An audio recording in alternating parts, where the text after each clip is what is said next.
Her fingers found his tie before he heard her coming. 2 hands.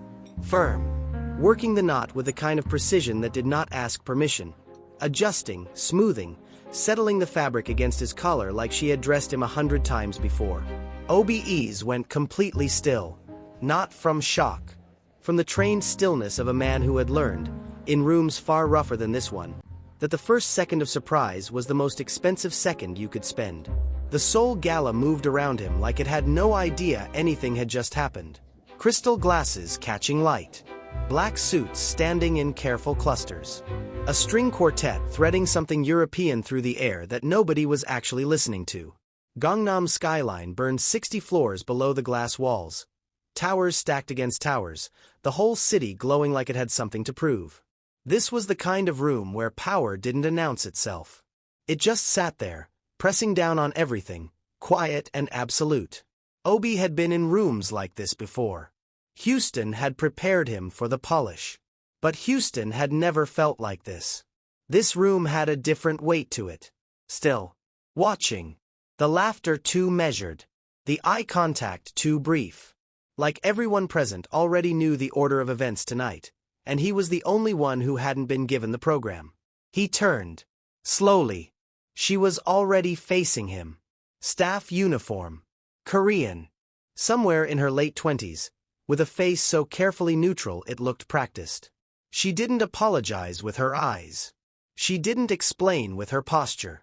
She simply leaned forward, close enough that her next words went nowhere except directly into his ear, and she said 4 words in a voice so low and so certain it felt less like a warning and more like a verdict.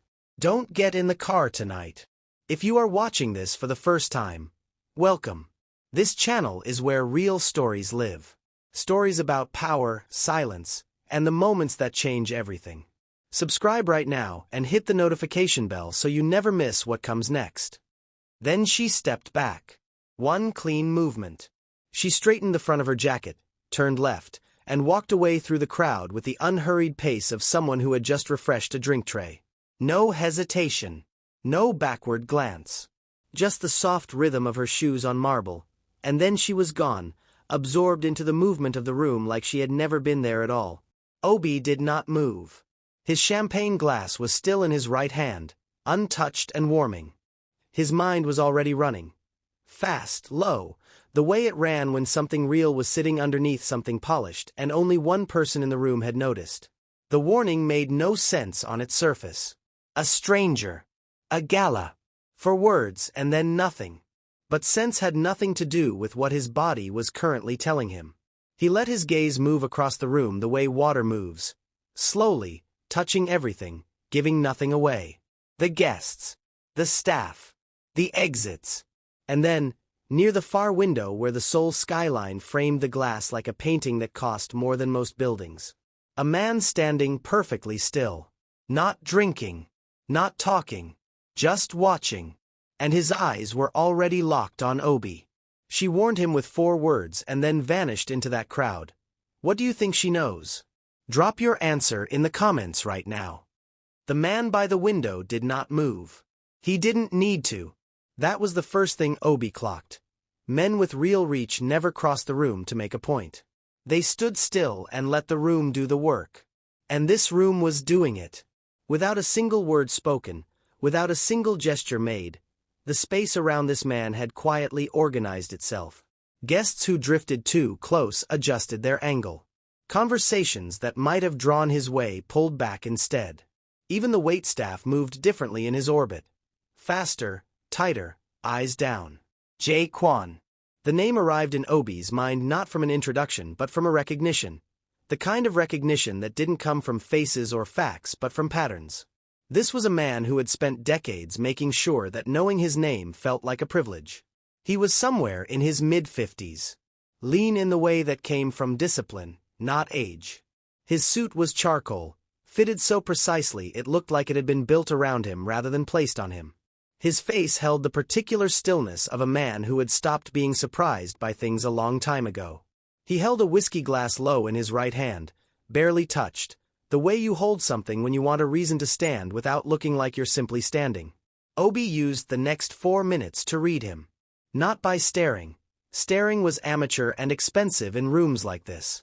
He used the reflections, the glass walls, the polished silver of a nearby serving cart. He watched Jay's interactions the way you watch a man's shadow when you can't look at the man directly. The pattern was clean and consistent. Nobody approached Jay first. Guests who wanted his attention waited, sometimes mid-sentence with someone else, until Jay's gaze drifted in their direction. Then they moved toward him. Natural. Smooth. Like the idea had been entirely their own. A quiet exchange. A single nod. Then they stepped back. No extended warmth. No laughter. No hand placed on the shoulder the way old friends do without thinking. Just access. Controlled and brief. Obi reached for a passing tray, not because he wanted the drink, but because movement gave him cover and a new angle. From here he could see more of the east side of the room. He found her almost immediately. The woman in the staff uniform was at a side table near the corridor entrance. She was pouring or appearing to pour, but her hands had slowed. And in the span of 90 seconds Obi counted 3 separate moments where her eyes left her work and found him across the room. Each time, she looked away fast. Too fast. Obi set his glass down on a nearby table. Let his eyes drift, easy, unhurried, back toward the window. Jae Kwon had not moved. But something had shifted. A small tightening along the jaw. The right hand adjusting its grip on the whiskey glass by a fraction. The look of a man who had just received an answer he had been waiting to confirm. Then, from somewhere behind Obi's left shoulder, close enough to be casual, too quiet to carry, a voice. Not directed at him. Directed past him. Aimed at someone standing just beyond his peripheral line. Mr. Kwon approved him. No question in it. No hesitation. Just the flat delivery of information being transferred between two people who already understood its weight. Obi kept his face exactly where it was. But his jaw tightened once, a single controlled contraction, because he had just heard something that changed the entire shape of tonight. Approved. Not invited. Not selected. Not recommended. Approved. Those were not the same word. And in his experience, the distance between them was exactly the distance between walking out of a room and not walking out at all. Every person in that room moved around Jae Kwon like he controlled gravity itself. What kind of man gets that kind of fear without ever raising his voice? Tell us what you think below. 3 weeks ago, Obi had held that invitation in his Houston apartment and looked for a name. He was standing now in the middle of a Seoul gala with Jae Kwon's eyes somewhere at his back. And that memory arrived with the sharp clarity that only comes when your body has already decided something is wrong and your mind is finally catching up. He had gone through the envelope carefully, turned it over, checked the inner fold, looked for a company logo, a contact number, anything that said this came from someone. Nothing. Just the summit details, the dates, the venue, and that single line at the bottom, printed in the same clean font as everything else. Your attendance has been arranged. Not requested. Not welcomed. Arranged. Like a piece being moved to a square on a board. He had accepted it anyway. That was the part sitting heavy in his chest right now. Obi Eze had grown up in Enugu State in a house where the electricity went out more nights than it held. His mother kept a kerosene lamp on the kitchen table because counting on the power grid by dinnertime was the kind of hope that cost more than they had. He was 9 years old the first time he fully understood that the world did not protect people who stopped paying attention. That lesson had arrived courtesy of a neighbor's badland deal and a family that lost everything they owned inside of a single week while trusting that the paperwork was in order. His father had told him once, standing in the doorway of that dark kitchen, the man who gets taken by surprise is not unlucky. He simply stopped watching. Lagos sharpened that. The city had no patience for the inattentive. You learned to read a room before you entered it, to understand who held leverage before a single word was exchanged, to feel the structure of a situation the way a builder feels load-bearing walls, not by looking at them, but by pressing. Houston had refined everything Lagos taught him. He had entered boardrooms there where the money was old and the smiles were practiced, and the most dangerous men in the deal were always the quietest ones at the table. He had learned the language of financial misdirection. He had learned that opportunity and trap frequently wore the same suit. He had learned never to get in the car until he knew who sent it. And yet, Obi moved along the edge of the room now, keeping the wall close on his left. His pace unhurried and his expression the same easy neutrality he had worn since he arrived. He was building a sequence in his mind. The unsigned invitation. The phrase dropped behind his shoulder. Mr. Kwan approved him. The fifth black car positioned closest to the building entrance. His name known without a list. The light that didn't come on inside the cabin. The shadow behind the headrest. And now, a driver on the phone within 4 steps of refusal. He reached the far end of the room and stopped beside a tall floral arrangement. White orchids, soul cold, scentless. He stood there like a man admiring flowers. And he thought about that invitation one more time. No sender. No signature. His name printed like it belonged on a list that had existed long before he agreed to anything. Your attendance has been arranged. Not a typo. Not an oversight. A statement of fact. Obi's father told him the man who gets surprised simply stopped watching, but Obi watched everything and still walked straight into this room. What do you think he missed? Tell us below. Sora Han had read the 5th page on a Tuesday afternoon in a back office that smelled like recycled air and old coffee, and she had not moved for 4 minutes after she finished it. That was 3 days ago. The folder had come the way everything came in her line of work. No ceremony, no context, just a plain manila cover slid across a table by a supervisor who used the word routine the way people used umbrellas, to keep uncomfortable things from landing on them directly. Background review, he had said. Standard prep for Thursday's event. She had taken the folder, nodded once, gone to her station and opened it with the same detached efficiency she brought to every assignment. Pages 1 through 4 were exactly what they were supposed to be. Professional history, education, financial standing.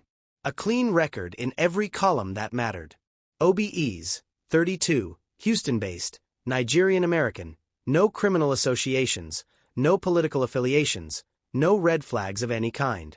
The kind of profile that made a person look like a safe addition to a high-security event. The 5th page was not a profile. It was formatted differently.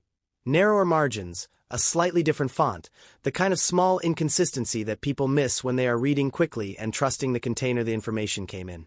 She had not been reading quickly. She had caught the shift at the top of the page and slowed down before she fully understood why. His name appeared in a column beside 2 other entries. One was a shell company, registered in the Cayman Islands, a structure she had seen the signature of before in an operation she was not supposed to have retained details about. The second was a string of account numbers. She recognized 2 of them. Not because anyone had told her to remember them. Because she had a mind that held onto patterns the way certain fabrics held onto heat, long after the source was gone. The document did not use plain language. It never did. It used terms like liability transfer, like position finalization, like exit coordination. The kind of clean, architectural phrasing designed to describe something irreversible without ever saying what it actually was. Sora had pressed her palms flat against the desk and stared at the page. She had been in this work for 3 years. She knew what the job required. Not bravery, not brilliance, but absence. The discipline of being in a room without being in it. Observe. Report. Disappear. She had done it well because she understood that the moment you became visible, the moment you made a choice that put your name inside the story, you lost every protection the invisibility had given you. She closed the folder. She did not report the 5th page. Thursday night, standing at her station with a tray of champagne glasses and her face arranged into its professional stillness, she had found Obi in the crowd within the first 20 minutes. She had watched him move through the room, confident, but careful, the particular alertness of a man who had learned not to trust beautiful environments. She had seen the exact moment his body registered that something in this room was pointed at him. The slight slowing of his step. The way his eyes changed without his face changing. He knew something was off. He just didn't know what shape it had. She set the tray down. Crossed the room with steady, measured steps. Reached him from behind, adjusted his tie with hands that she forced into steadiness, and gave him the only warning she could deliver in a room full of people who would report her before she made it back to her station. 4 words. Then she walked away. Now, from the east corridor, she could see her supervisor near the main entrance. His back was to the room, phone already in his hand. He was not making a social call. And the way he turned, slowly, with the unhurried certainty of a man who had already found what he was looking for, told her everything. He had seen her cross that room. Sora spent 3 years being invisible, and she gave it all up in 4 words for a stranger. Would you have done the same? Tell us honestly in the comments. The main doors opened at 1 minute past midnight, and the cold Seoul air hit the lobby like a quiet instruction to leave.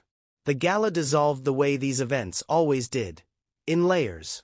The music stopped first. Then the catering staff moved in with their practiced efficiency, collecting glasses and folding napkins with the calm focus of people paid to erase evidence of an evening rather than remember it. Guests collected coats. Conversations ended with handshakes that lasted precisely 1 beat longer than necessary. The careful, choreographed unwinding of a room that had never been about enjoyment. Obi moved with the departing crowd, neither fast nor slow. His coat was on. His face was controlled. Inside his chest, his heart was doing something deliberate and measured, not racing, just present. Alive to everything. The glass elevator opened at the lobby level and deposited them into a curved entrance hall that fed directly to the building's front drive. Through the glass he could already see them. 5 black cars. Identical model, identical color, engines idling in a line along the curved approach road. Drivers standing outside each rear door in dark coats, hands at their sides, back straight. The posture of men who had been told exactly when to expect this moment. Everything about the arrangement looked correct. That correctness was what sat wrong in Obi's stomach. He stepped through the front doors behind a cluster of departing guests and let the night air come in full, sharp, clean, carrying the distant bass hum of the city below. The drivers were already in motion. Names being spoken quietly. Guests being directed. Doors opening and closing in smooth sequence down the line. Mr. Obi Eze. The driver closest to the building entrance said his name without looking at anything. No list. No phone. No clipboard. Just the name, clean and precise, delivered with a professional warmth that matched every detail of the evening staging. Your car is ready, sir. The man was in his mid-40s. Dark coat. Pressed collar. His face holding the carefully maintained blankness of someone trained to be present without being noticed. He gestured toward the rear door with one open hand, unhurried, welcoming. Obi's feet kept moving, 2 steps, 3, and then his body stopped. Not a decision. Not a thought process. A stop. The kind that comes from somewhere below thinking. Don't get in the car tonight. 6 feet from the open door, Obi let his eyes do the work his body wasn't showing. The cabin was dark, which was not unusual. The windows were tinted, which was not unusual. But the interior light that activates automatically when a rear door opens had not come on. That was a small thing. A detail with 10 reasonable explanations. But Obi Eze had not built a career in financial analysis by accepting reasonable explanations for things that didn't add up on first count. He focused on the shadow line along the rear headrest. And he saw it. A shift. Subtle and immediate. The micro-adjustment of a person's weight when they believe they are still hidden but have held a position too long. The headrest shadow moved a fraction of an inch and then stopped. Like someone catching themselves. Obi's expression did not change. I'll arrange my own ride, he said.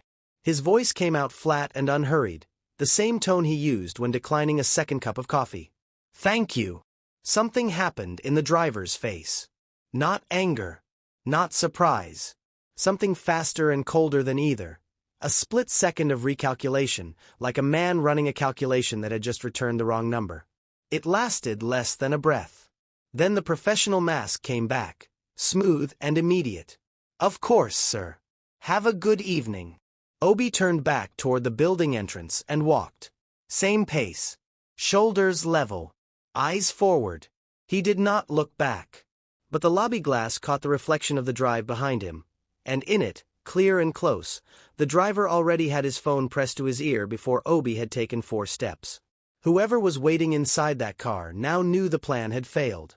And somewhere above them, Inside a room that was still warm with the noise of the gala, Sora-han was running out of time. Obi walked away from that car, but the person who sent it is still in that building. And Sora is still in there too. What do you think happens in the next 60 minutes? Drop your prediction below, because Chapter 6 is about to change everything. The driver's phone call lasted 43 seconds. Obi counted them from inside the lobby, standing near a tall marble pillar with his back to the glass and his eyes on the reflection it threw. He watched the driver's mouth move, watched the hand tighten around the phone, watched the exact moment the call ended, the way the man lowered the device slowly, like he was processing instructions that required care to carry correctly. Then the driver looked up. Not at the building. Not at the remaining guests still filtering through the exit. Directly at the back of Obi's head. Obi moved before the man could decide what to do with that look. He turned left down a side corridor that ran parallel to the main lobby, kept his pace even, and used the first 90 seconds to think rather than react. Reacting was what they wanted. Reacting meant moving fast in a direction someone else had already prepared for. He needed a room. A quiet one. Somewhere with a door that locked and enough light to think by. He found a small business lounge on the same floor, the kind of space high-end venues kept for guests who needed to step away from events without actually leaving the building. Dark wood. Low lighting. A single attendant who looked up when Obi entered and looked back down when Obi's expression made clear he was not looking for conversation. He took the far corner seat, set his phone face down on the table, and began building the sequence from the beginning. The unsigned invitation. The phrase, Mr. Kwan approved him. The fifth black car positioned closest to the building entrance. His name known without a list. The light that didn't come on inside the cabin. The shadow behind the headrest. And now, a driver on the phone within 4 steps of refusal. Obi had spent 8 years in financial analysis. His entire professional value was built on one specific skill, the ability to look at a collection of separate data points and identify the structure connecting them. Not the obvious structure. The real one. The one that only became visible when you removed every assumption you had brought to the table and let the numbers speak without interference. He removed every assumption now. The investment summit was real. He had verified it through 3 independent channels before accepting. The other attendees were legitimate. He had recognized 4 of them personally. But the invitation itself had come through a separate channel. Not through the summit's official communications. Through a secondary email address he rarely used, one that was connected to his financial consulting profile on a platform he had joined 2 years ago and barely maintained. Someone had found that address specifically. Someone had wanted him in this room specifically. And then he found it, the detail that reordered everything. 3 weeks before the gala, a set of documents had been filed with a financial regulatory body in Seoul listing a foreign co-signatory on a cross-border capital transfer. The documents were part of a larger filing Obi had never seen. But the co-signatory's identification details, passport number, country of origin, professional designation, matched Obi's profile with a precision that could not be accidental. He had not signed anything. His identity had been used without him ever entering the country. The investment summit was not the operation. He was a successful, credentialed, foreign financial analyst, present in Seoul on record, attending a private elite event on record, with his name already embedded in documents he had never touched. If the next step of the plan had completed, if he had gotten into that car, whatever happened next would have been laid at his feet with the kind of paper trail that didn't require a confession. The car was not transportation. It was the closing of a door. Obi sat completely still for 11 seconds. Then he picked up his phone. And across the venue, in a service corridor 2 floors up, a door opened, and Sora-han did not come through it. The trap was already built before Obi ever landed in Seoul, and someone used his name on documents he never signed. What do you think they were planning to frame him for? Tell us in the comments. She was gone by 4 in the morning. Not the kind of gone that left questions in a room. No overturned chair, no scattered belongings, no sign of a struggle that would have given investigators something to work with. The kind of gone that had been prepared for. Quiet. Total. The way a person disappears when they have known for some time that disappearing was the most likely outcome of a choice they made anyway.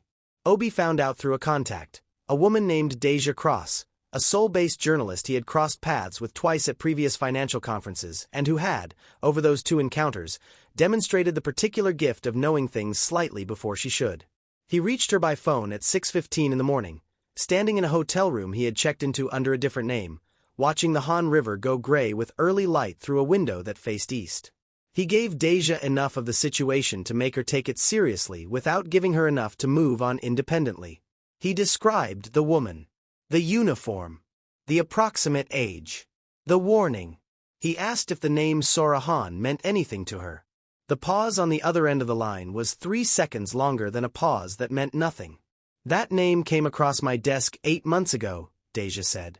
Her voice was careful in the way voices get when the speaker is deciding in real time how much to offer. I was looking into a private intelligence contractor operating under corporate cover in the Gangnam district. Her name appeared once in a personnel index one wasn't supposed to have accessed. I filed it and moved on because I had nothing else to attach it to. And now, Obi said. Another pause. Now you're attaching things to it. She called him back at 9:47 with a single piece of information. Sora Han had not clocked out of her assigned post at the end of the gala. Her transit card, registered under a staff services account linked to the venue's contracted personnel agency, had been used once at a subway station 4 blocks from the venue at 12:31 in the morning. After that, nothing. No further transit activity. No phone signal. No record of her checking in or out of any registered accommodation in the city. She had used that transit card like someone leaving a single deliberate footprint. One swipe. Then gone. Obi sat with that for a long time. He thought about the way she had crossed the room. The steadiness of her hands while she adjusted his tie. The complete absence of fear in her face. Not because she wasn't afraid, he understood now, but because she had already decided before she took that first step that the fear was not going to be the thing that made the decision for her. She had read something in a file. She had made a choice. And she had walked directly into the cost of that choice with her eyes open and her hands steady. That kind of courage didn't come from training. It came from somewhere quieter and more permanent than training. He was still sitting with that thought when his phone screen lit up. Not a call. Not a message from any contact in his list. A notification from an encrypted file-sharing application he had downloaded 2 years ago for a client project and not opened since. Someone had dropped a file into a shared folder that should not have been accessible to anyone but him. The file had no title. Just a timestamp. 12:29 a.m. 2 minutes before Sora used that transit card. Obi's hand was steady when he opened it. But his chest was not. Sora left one file, dropped 2 minutes before she vanished, and Obi is about to open it. What do you think is inside? Leave your prediction in the comments. The file contained 4 pages and no cover sheet. No name on the document. No header. No identifying information of any kind at the top. Just data, beginning on the first line of the first page the way a person begins speaking when they have very little time and too much to say. Obi read it once straight through without stopping. Then he read it again slowly, this time with his laptop open beside his phone and a fresh document ready to receive whatever needed to be extracted and organized. What Sora had left him was not an exposé. It was a map. Account numbers. Transfer dates. Corporate registration codes for 11 separate shell entities spanning 4 countries: South Korea, the Cayman Islands, Singapore, and Luxembourg. A table of inbound and outbound transactions running across a 14-month window, with one column flagged in a way that required no explanation. Amounts received, amounts moved, and a consistent 10-point differential that represented funds being skimmed and rerouted through a layering structure so clean it would have been nearly invisible to a standard audit. Nearly. Obi had built his career in Houston catching exactly this kind of structure. He had testified twice before financial review boards about layering operations that looked, from the surface, like ordinary international capital movement. The signature of this one, the specific interval of the skim, the rotation pattern of the shell entities, the way certain transfers were timed to land just below automatic reporting thresholds, was not generic. It was the work of someone who had studied the gaps in cross-border compliance frameworks and built a permanent home inside them. He worked for 6 hours without leaving the room. He ordered coffee at 7 a.m. and let it go cold without drinking it. By 9, he had reconstructed the core architecture of the network. 12 entities total, 3 primary laundering corridors, and 1 central account that sat at the top of the structure like a keystone. Every dollar that moved through the system eventually passed through or originated from that account. The account was registered to a holding company incorporated in Luxembourg under a name that meant nothing on its surface. But 2 of the directors listed in the incorporation documents were names Obi had seen before, once in a Seoul business publication 2 years ago, and once in a brief mention in the background section of a regulatory filing he had reviewed as part of a client due diligence project in Houston. Both names connected to a third name. The same name that had stood by a window at a Gangnam high-rise gala, holding a barely touched glass of whiskey, watching Obi from across a room full of people who already knew the order of events. Jae Kwon. Obi pulled up every public record connected to that name that he could access through legitimate research channels. Business registrations. Directorship histories. Press mentions going back 11 years. He layered the public record against the map Sora had left him and spent the next 2 hours finding where the gaps between them were too consistent to be coincidental. At 11:43 a.m., he compiled everything into a single encrypted document. Organized, sourced, cross-referenced with timestamps, and sent it to 3 recipients simultaneously. The first was a financial crimes investigator at an international regulatory body whose contact details he had kept in a secure folder for 4 years, acquired during a compliance conference in Geneva where the man had given a talk about cross-border laundering architecture that described, almost perfectly, what Obi was now looking at. The second was Deja Cross. The third was a legal advocacy organization based in Washington, D.C., that specialized in cases involving foreign nationals targeted through financial fraud operations. An organization he had never expected to need and had donated to twice anyway, because his father had taught him that preparation was just attention applied to the future. He pressed send. Then he sat back in his chair and looked at the Han River through the window. It was moving the way it always moved. Indifferent, constant, carrying everything forward without asking what any of it was worth. Somewhere in the city, Jae Kwon was beginning his day with no idea that 14 months of careful architecture had just been handed to 3 people who would know exactly what to do with it. And somewhere else, in a direction Obi could not identify and a location that left no trace, Sora Han was either safe or she was not. He did not know which. That not knowing sat in the center of his chest like a stone he had no way to put down. Obi just sent the entire map to 3 people at once. Do you think Jae Kwon will find out before the investigation reaches him? Tell us what you think happens next. The first account freeze happened on a Thursday. Obi read about it in a brief financial news alert. 3 sentences buried in a regulatory update bulletin that most people would scroll past without registering. A Luxembourg-registered holding company had had its assets suspended pending a cross-border compliance review initiated jointly by financial oversight bodies in 3 jurisdictions. No names named in the public version.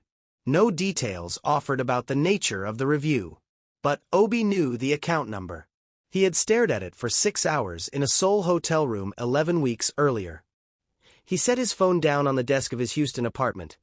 He had come back 3 weeks after the gala, quietly, on a flight he booked 48 hours in advance under circumstances that Deja Cross had helped arrange, and he stayed very still for a moment. Outside his window, Houston was doing what Houston always did. Moving fast and loud, the city's enormous indifference to any single person's interior life operating at full volume. The second development came 6 days later. One of the 11 shell entities had been deregistered in Singapore following a joint investigation that the press release described only as an ongoing matter. 2 of its listed directors had provided cooperation to investigators. The language was careful and bloodless. But cooperation in that context meant one thing. People inside the structure were already calculating their own survival and calculating it against Jae Kwon's. Deja Cross called on a Friday afternoon. 3 of his domestic partners have filed formal distance statements, she said. The term was a legal mechanism, a formal on-record declaration that a business associate was severing ties pending investigation outcomes.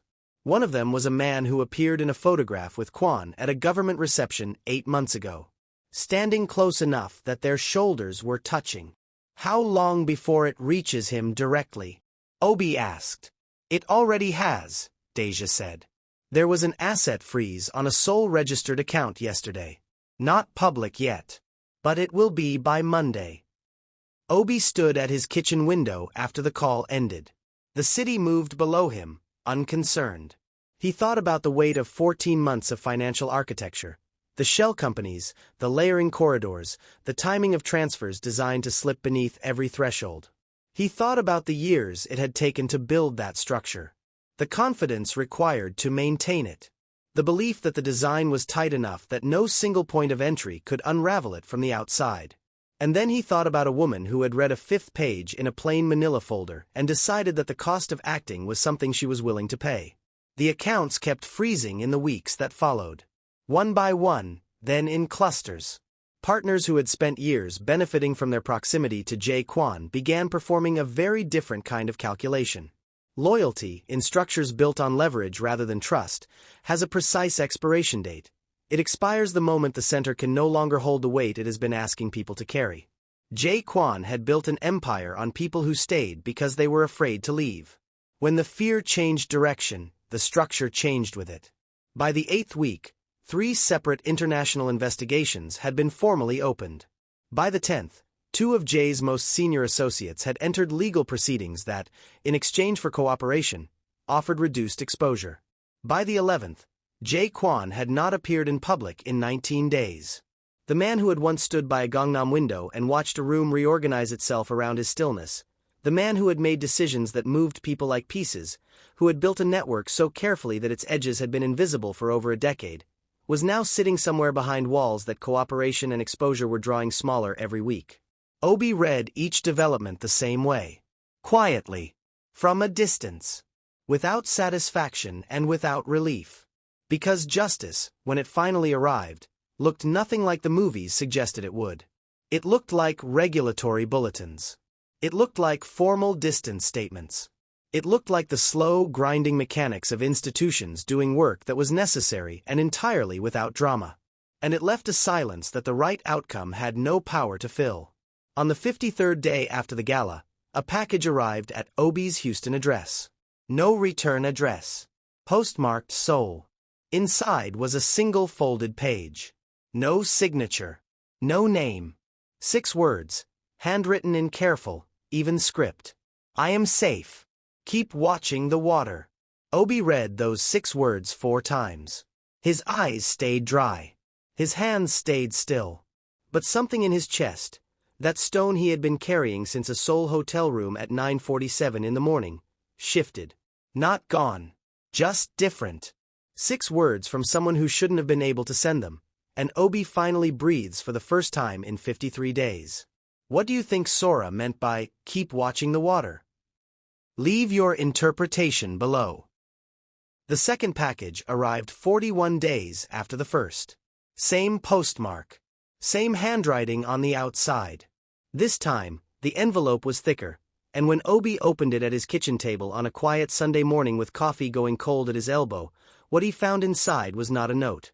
It was a document. 11 pages. Dense with specifics.